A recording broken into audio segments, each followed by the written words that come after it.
అమ్మ మేష సంక్రమణంలో ఎలాంటి దానాలు చేస్తే మంచిదంటారు? మేష సంక్రమణంలో మేషం అంటే ఇక్కడ ఏమిటి, సూర్యుడు ఉచ్చరాశికి వచ్చాడు. మనకేమిటి ఎండలు కూడా పెరిగిపోతున్నాయి కదా. ఎండలు పెరిగిపోయినప్పుడు మనకి దేని అవసరం ఉంది? శాస్త్రం మనకేం చెప్తుంది? ఆ వాతావరణానికి తగినట్టుగా అందరికీ మనం ఎలాంటి సుఖ సంతోషాన్ని పొందటానికి ఎలాంటి వస్తువులు మనం ఉపయోగించుకుంటామో ఇతరులకు కూడా అలాంటి ప్రయోజనం జరిగేలాగా అలాంటి వస్తువుని దానం చేయాలని శాస్త్రం చెప్తోంది. అందుకని ఏం చేయాలి? గొడుగు. ఎండలో పెడితే గొడుగు అవసరం కదా. అవును. అలాగే మనకి అవసరం కాబట్టి అలాంటిది ఇతరుల ప్రయోజనం కోసం ఇతరులకి కూడా గొడుగును దానం చేయాలి. ఎండలోకి పెడితే చెప్పులు అవసరం కదా, చెప్పులు దానం చేయాలి. నీళ్లు తాగాలి అనిపిస్తుంది, దాహార్తి పెరుగుతుంది. అందుకని ఇంటికి వచ్చేటువంటి వాళ్ళకి తప్పనిసరిగా మజ్జిగ తేట కానీ లేదా మంచినీళ్ళు, చల్లని నీళ్లు కానీ ఇవ్వాలి. కుండ, ఉదకుంభ దానం అంటారు. ఉదకుంభం అంటే నీటితో నిండినటువంటి కుండ. అలాంటి కుండని దానం చేయాలి. చలివేంద్రాలు పెట్టాలి. చలివేంద్రం అంటే బయట పెడుతూ ఉంటారు కదా, దారిన పోయే వాళ్ళందరూ కూడా చల్లని నీళ్లు తాగడానికి అవకాశం కలిగేలాగా అలాంటి చలివేంద్రాలు పెడుతూ ఉండాలి.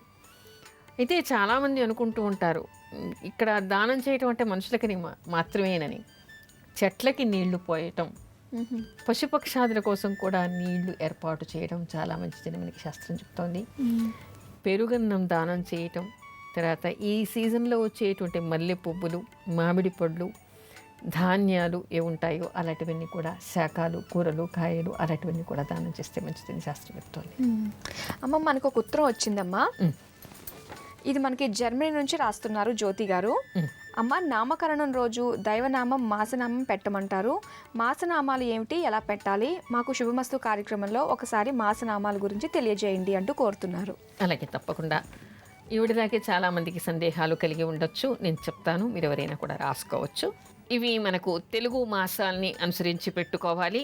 నేను మాసనామం, ఆ తర్వాత అబ్బాయికి పెట్టే నామం, ఆ తర్వాత అమ్మాయికి పెట్టే నామం చెప్తాను. చైత్రమాసంలో పుట్టిన అబ్బాయిలకి కృష్ణుడు, అమ్మాయిలకి భూదేవి అనేవి మాసనామాలుగా వస్తాయి. వైశాఖ మాసం అనంతుడు, కళ్యాణి. జ్యేష్ఠమాసం అచ్యుతుడు, సత్యభామ. ఆషాఢమాసం చక్రి, పుణ్యవతి. శ్రావణమాసం వైకుంఠుడు, రూపిణి. భాద్రపద మాసం జనార్దన, ఇందుమతి.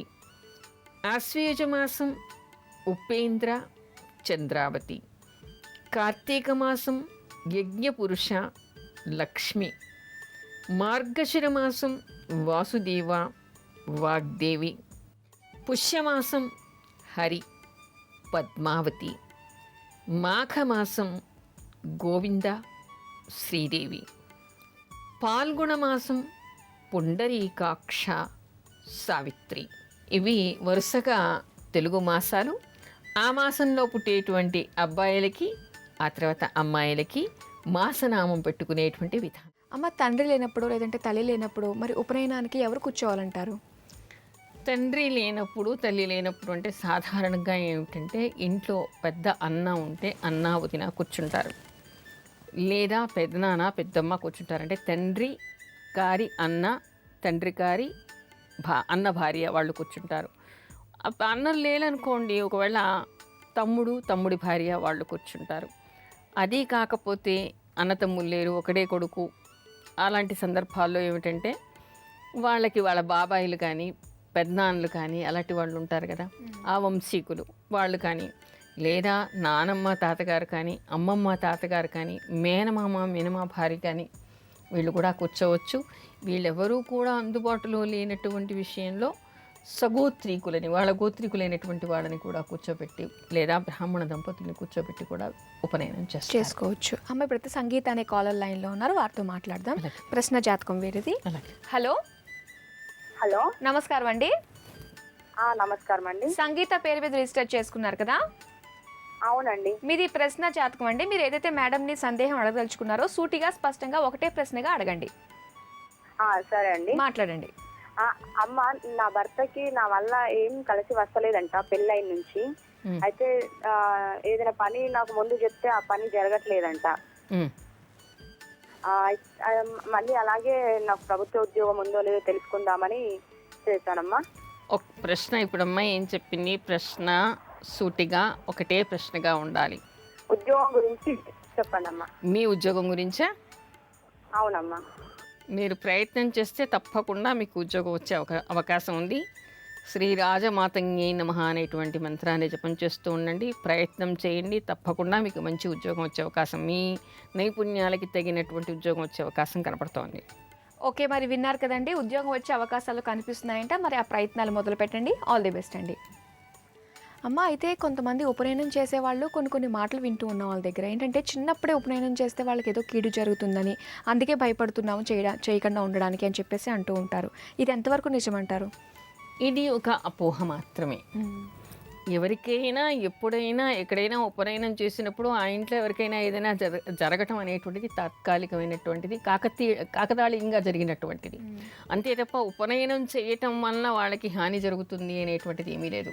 ఉపనయనానికి మంచి ముహూర్తం చూసుకొని చేస్తే మాత్రం అది చాలా మంచి ఫలితాలను ఇస్తుంది తప్ప దానివల్ల చెడు ఎప్పుడూ జరగదు.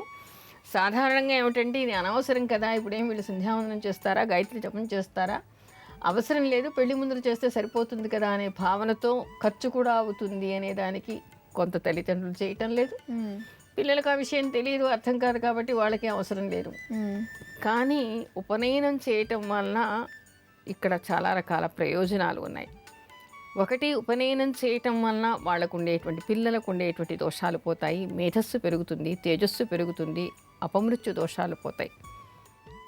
మరొక కోణంలో చెప్పాలి అంటే వాళ్ళు నియమబద్ధంగా జీవించేటువంటి అవకాశం, నిజంగా వాళ్ళకి మీరు రోజు గాయత్రి చేయటం అలవాటు చేస్తే. ఆ తర్వాత మరొకటి ఏమిటి అంటే, ఇంట్లో అందరికీ కాకుండా అక్కడో ఎక్కడో కీడించి మేలంచాలి అంటారు కదా, ఎక్కడో తల్లి తండ్రి ఉపనయనం కాకముందే పోతూ ఉంటారు. ఎంతో ఆశగా ఆ కొడుకు పుట్టాడని సంతోషపడుతూ ఉంటారు. మరి పాపం ఆ కొడుకు కూడా చెయ్యాలని ఉంటుంది, కానీ ఏమిటంటే ఉపనయనం మీద శ్రద్ధ పెట్టలేదు కాబట్టి, ఉపనయనం కాని వాళ్ళు చేయడానికి అర్హులు కాదు కాబట్టి అక్కడ వాళ్ళకి చేసేటువంటి అవకాశం పోతుంది. అవును, తమ పిల్లలకి తమ పిల్లలు తమకు చేయలేకపోతున్నారు, తమ తల్లిదండ్రులకు తాము చేసుకోలేకపోతున్నాం అని వాళ్ళు బాధపడుతూ ఉంటారు. అంటే ఇక్కడ ఏమిటంటే తెలియకపోవటం వల్ల జరుగుతున్నటువంటి పొరపాట్లే తప్ప ఇక్కడ ఎవరికి నింద అనేది కాదు. చెడు ఎవరు నాకేమో జరుగుతుంది అని ఎవరు ఆలోచించరు కదా సహజంగానే. కానీ ఒకటి, చెడు గురించి ఆలోచించి మీరు ఉపనయనాలు చేయకండి. వాళ్ళకి తేజస్సు పెరుగుతుందని, వాళ్ళకి అపమృత్యు దోషాలు పోతాయని, వాళ్ళకి మంచి జరుగుతుందని భావించి చేయండి. ఎంత అంటే మీకు ఒకటి తెలియదు, ఎవరైనా నియమబద్ధంగా రోజు గాయత్రి జపం చేస్తే వాళ్ళ దగ్గరికి దుష్ట శక్తులు రావు, భూతప్రేత పిశాచాలు రావు, అపమృత్యు రాదు. నిజంగానే వాళ్ళు సంఖ్యాపరంగా ఎంత చెయ్యాలో అంత జపం చేసి సహస్ర గాయత్రి చేసి కొంత సిద్ధి పొంది ఉంటే కాలమృత్యు దోషాలు కూడా పోయేటువంటి అవకాశం ఉంది అని చెప్తారు.